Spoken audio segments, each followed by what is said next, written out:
Well, as you're aware, the Quincy City Council recently approved a 50-year lease extension for Quarry Hills Associates to operate the Granite Links Golf Club past the 32 years that currently exist on the existing lease. So we thought, what's next now that it's been approved? So the mayor's representative, Chris Walker, and the commissioner for Department of Natural Resources, Dave Murphy, are both here to say, what's next? Hey, guys. Hey, Joe. Hey, Joe, how you doing? Yeah, good to see you. Chris, great to see you. Great to see you. First time in a long time. Dave, thanks for coming back. Of course. Always appreciate the opportunity to catch up with you and your department. But as I mentioned, a lot of public discussion, several iterations of the lease extension, some amendments that were made, approved by the City Council, 50-year extended onto the existing 32-year lease, right, that it currently exists. So, Chris, maybe we can start with you and just talk about the logistics of what that means. Sure. Essentially, it gives our private partners, Quarry Hills Associates, the opportunity to continue the economic development, to continue to grow at the facility. They've reached a point where they've sort of maxed out on what they can do up there. And as the mayor said, and as we've discussed at the City Council, the more successful Granite Links is, the more successful the city is, because we have a direct link to the revenue that is produced from the facility. So this lease extension at its base level provides them the mechanism that they can go out and get financing to address some longer term needs up there and potentially do something a little bit more creative up there. There's been talk of a hotel, perhaps some residential component to that on a underutilized piece of that property. But it also gives them the opportunity to finance structural improvements that they need to do now. Everyone's familiar with the temporary tent structure that they have up there that has a number of functions during the summer. This lease extension gives them the ability to make that a permanent structure. It also gives them the ability to improve the parking situation up there. And everyone who's been up there, and anytime there's an event up there, parking gets a little tight because the place is so popular. And that's a good thing. And this extension helps address those issues in the immediate term. In the longer term, the potential for some new economic development up there, which benefits the city. Right. I know one of the key changes was the removal of an option to purchase 12 acres of the property, right? Yeah, so going through the initial discussions, now this has been going on for a couple of years now. The mayor meeting with the folks at Granite Links, our teams together, the lawyers together, trying to figure out what this wanted to be, what the best shape it would take. And during this latest round of discussion, the mayor saw an opportunity for the city to potentially increase its financial benefit from the whole site.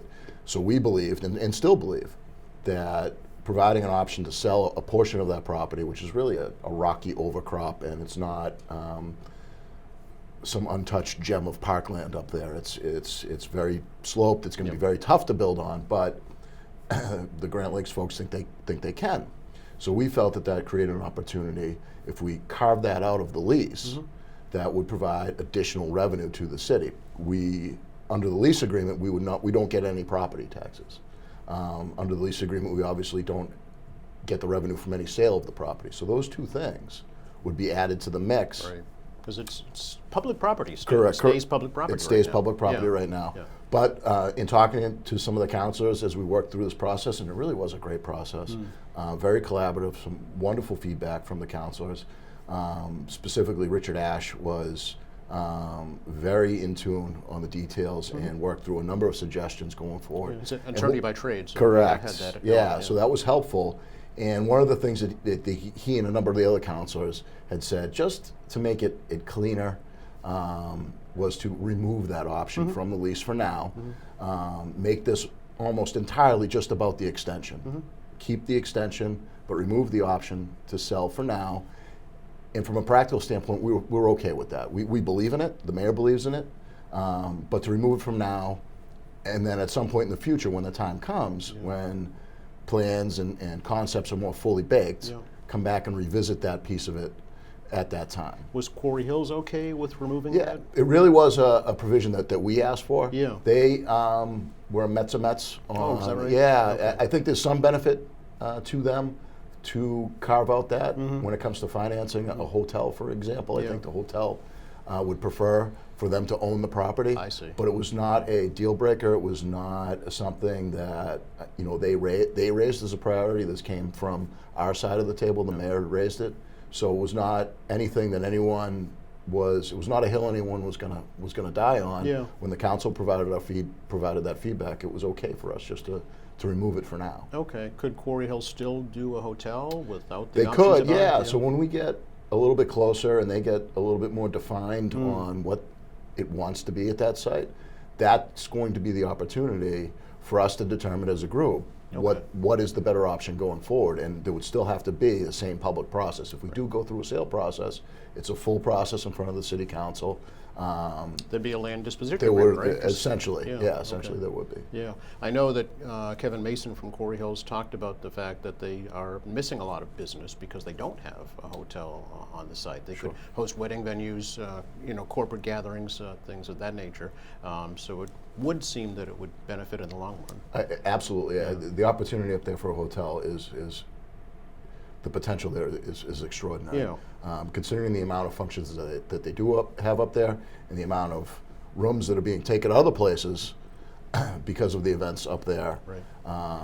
To have it right there Yep. would provide a great economic benefit. Sure. Now, I know one of the other areas of concern were the playing fields, the walking trails, the parking lot. And Dave, I guess that's where you can come in and talk a little bit about what the current facility looks like in terms of playing fields and what the plans are going forward. Sure, I'm thrilled to. It was funny, some of the public debate was surrounding concerns about the condition of the fields. Yes. And I had to laugh, not just in my professional capacity as Commissioner of Natural Resources, but as a longtime board member of Quincy Youth Baseball and as a coach and a parent. Every single baseball organization, from Cal Ripken League to AAU to the house leagues, desperately want to play on these fields. It's one of the premier locations in not just Quincy, not just Massachusetts, but in New England. Really? So we've had regional tournaments up there, we've had state tournaments up there, and we've probably said no to as many as we've said yes to because of the amount of wear and tear in the field. So Okay. I would suggest that the creation of those fields going back 20 plus years was probably the most underrated part of the conversation that we're having with Quarry Hills. We've done a financial analysis of what we've deferred in costs by leaving the maintenance and upkeep of those fields to Quarry Hills as opposed to the city. We're saving approximately $180,000 to $200,000 per year if you factor in the cost of opening up the fields, the materials used for that, the cutting, the taking care of the infields.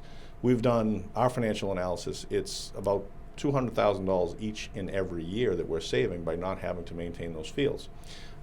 As a coach and a member of the board prior to coming back on board with the city, the relationship that we had with Brad from Quarry Hills, every single item that came up, you'd call him at 4:30 and say, Brad, there's a problem behind third base on field B. It would get resolved. Okay. The relationship between Quincy Youth Baseball and Quarry Hills has been behind the scenes, but has been extremely beneficial to both parties. The other part of this is we don't issue permits for Little League fields anywhere else in the city. That location is the place that everybody wants to play. The Quincy Youth Baseball houses their operation. All Little League permits, T-ball permits, instructional league permits happen at Quarry Hills, to the point where we have fields at Faxon or O'Rourke and other places around the city that people would much rather travel up to Quarry Hills. So I think the narrative around the fields and the condition of the fields, I didn't quite understand from both my professional capacity and my personal experience up there. Now, what I will say is, much like we do with all our fields in the city, after a certain period of time, there's a wear and tear associated with that, so they need to be rebuilt and improved. And given the fact that those fields are so popular, that they're due for some continued improvement. We're taking a look at doing some improvements up there in the springtime, working alongside with Quarry Hills. They did go in there this past spring and do some relatively significant improvements to the drainage in the dugouts and the on-deck circles, and really addressed a core issue up there at their expense last year. So and that was with the help of Councilor Devine, who did an excellent job in encouraging them to do those repairs. So I think we've got a gem up there. I'm thrilled to hear that it's going to be in place for generations to come. I'm also very excited about the prospect of a hotel, because no department benefits more from the hotel motel tax than the natural resources. For We've parks and purchased open space, yeah. multiple open space parcels with funds from the hotel motel tax. Right. We've made millions in park improvements with the hotel motel tax. So, both in my personal capacity and my professional capacity, I'm very excited about this project moving forward. Do you feel that there are adequate safeguards or a process in place to make sure that Quarry Hills maintains the fields in the future going forward? Yes, I do. I mean, and their experience speaks for itself. The quality of those fields is excellent. Their responsiveness has been excellent. The line of communication has been very strong. So there's nothing that I've seen to date that would indicate anything different going forward in the future. Okay. And in the lease, Chris, in the lease extension, are there provisions to ensure that the fields are maintained? Yes, Okay. there was provisions in the original lease, Yeah. and there was some language added this time that requires a total refurbishment every 10 years, which is a cycle that we talked about with Commissioner Murphy, which is the appropriate cycle for those sorts of things. And there's a couple other caveats in the agreement that tighten the language up a little bit, but nothing extraordinary. And again, it speaks to what the Commissioner said, that this narrative about the conditions of the field is sort of a little bit, I guess we would disagree with it. Okay, all right. Leave it at that, right? Leave it Yeah. at that. Okay, all right. Yeah, I did personally go up less than a year ago myself and took some video of the fields. Nothing glaring that stood out. I'm not a professional or an expert by any means, but there were not big sinkholes. The lawn had been maintained. I know there was an issue about striping that needs to be addressed, and the parking lot is a wreck. Which, to be fair, that's the city's problem. Okay, all right. So that's something that needs to be addressed. And going forward. if I can just add to that, Joe, like, you don't have to take our word for it. Like, this isn't a he said, she said, Right. they said situation. Every single organization that runs Little League Baseball wants to have the tournaments. Yeah, that You don't has have not to been take our talked word about. for it. Yeah. I mean, New England AAU, all around New England, has tournaments Yeah. here. Cal Ripken, which operates all throughout Eastern Massachusetts, Yeah. wants the tournaments here. Why, So, Dave? Why is it so popular? Because of the quality of the fields, the fact that it's a complex, the fact that they have the opportunity to use the facilities up the top of the hill as well. Oh, okay. I mean, obviously, geographically, it's situated perfectly. Right off the highway. I mean, when people come up there for the first time from different parts of New England, see the views of Boston from there, it takes their breath away. It's I true, mean, yeah. It really is I don't know of another community that has a deal like this for both the golf course and the playing fields. Yeah. I mean, it's a very unique situation up there, and one that I think, as residents, we should be extremely proud of. And to hear kind of the back and forth on this and kind of taking it in a different direction, I don't quite understand that. We're all entitled to different perspectives. But I do think that, from my perspective, is both my professional capacity, but for dozens of years as a coach and a parent, I mean, this was one of the finest places around. I've traveled all over New England, played all in these fields, and this is by far the best facility that we've played at. Now, we all remember when it was a dump, and it literally was a dump. So that's why people couldn't enjoy those views. The only people that could enjoy them were the seagulls picking at the trash at the dump. So when that became public, I think a lot of folks said, wow, this is a great opportunity. How can we best utilize it for the public? So there's been suggestions about a public walking trail perhaps around the perimeter of Granite Lakes. The issue of trails connecting to the Blue Hills Reservation has been brought up as well. So is that an area that can be looked at in the future for improvement? Sure, and I think they've done that. Okay. There's been some new signage they've kept up on the trail system that is available, the entryways. But from a practical perspective, walking trails through the middle of a high-end golf course or a professional level golf course that is up there right now, it's not functional. It's not going to work. It's dangerous. It doesn't work. But that doesn't mean the public doesn't have the opportunity to enjoy that site. I mean, I see people up there all the time, sort of just mingling around the edges, watching the sunset, maybe going into one of the facilities to have a bite to eat or a beverage, maybe using the driving range, but not necessarily. There are bird watchers that I see. There are folks during the 4th of July season that just go up there and fireworks gaze, because you can see fireworks all across the region up there. So there is public access, and I think it's important to remember exactly what you said, Joe. This was a dump. This wasn't pristine parkland that someone came in and decided we're going to build this, high-end golf course that no one's going to have access to and take away this public facility. What we had at that time was a dump that was costing the city money. We were under direct order to clean it and cap it, and it was costing the city upwards of $2 million a year. The city at that time put out an RFP for the potential redevelopment at that site. There were 7 respondents. Only one did not require public money to be attached to it, and it was the Quarry Hills Associates.